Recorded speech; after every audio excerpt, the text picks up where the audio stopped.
Welcome to Vices vs. Verses, Episode 2. Bo, the bus conductor, thought he had seen it all after years of working the same route every day. However, each day brought a new surprise or revelation. His bus became a moving sanctuary for passengers to share their deepest secrets and concerns. Every day, Bobo witnessed his bus transform into something unexpected: a mobile confessional, a barber shop, or a salon. Passengers treated the bus as more than just a mode of transportation. They openly confided their struggles, from unpaid bills to broken relationships.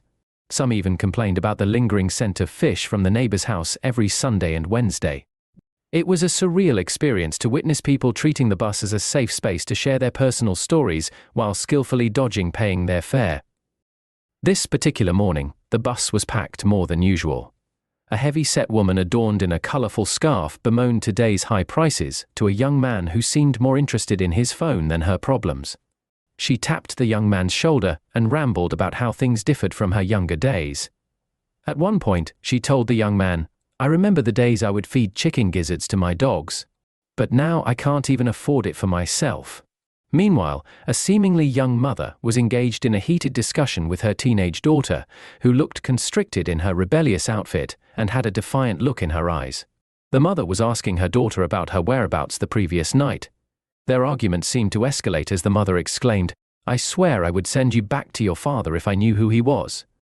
Her voice tinged with frustration and exasperation. And there, at the front of the bus, stood a man with a Bible in hand and a poor sense of style. He was wearing a casual black jacket, green faded shirt, and overly baggy jeans, a Bible with a red front cover and blue back cover held together with cheap musky tape, with pages falling out occasionally when the bus accelerated or stopped.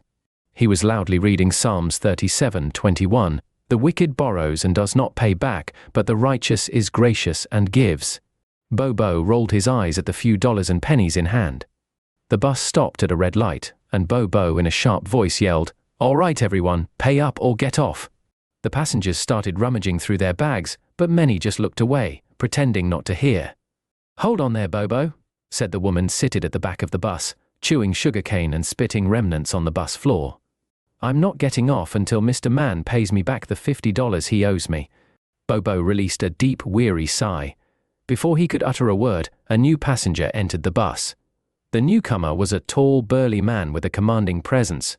He plowed through the crowd like a rugby player, disregarding luggage, chicken, goats, and even a few slower passengers in his path, until he stood face to face with Mr. Man.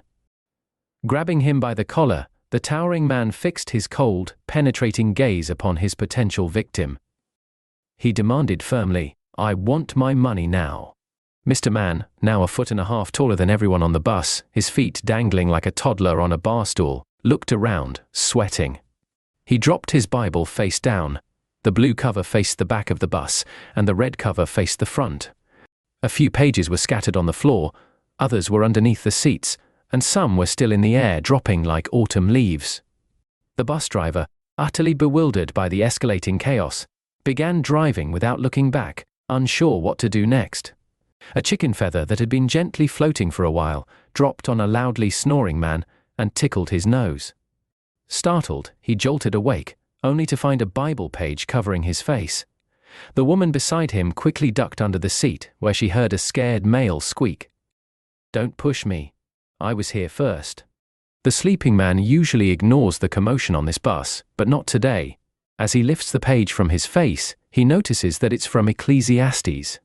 He reads from it as he calmly interrupts the chaos. Ecclesiastes 5:5, "It is better that you should not vow than that you should vow and not pay." He then turns to the menacing man who has clutched Mr. Man by the collar and gently tells him, "We all have our struggles, debts, mistakes. But arguing and shouting won't solve anything." The bus quieted down, and everyone listened intently. Psalm 37:21 reminds us that the wicked borrow and do not repay. But it also says the righteous are gracious and give.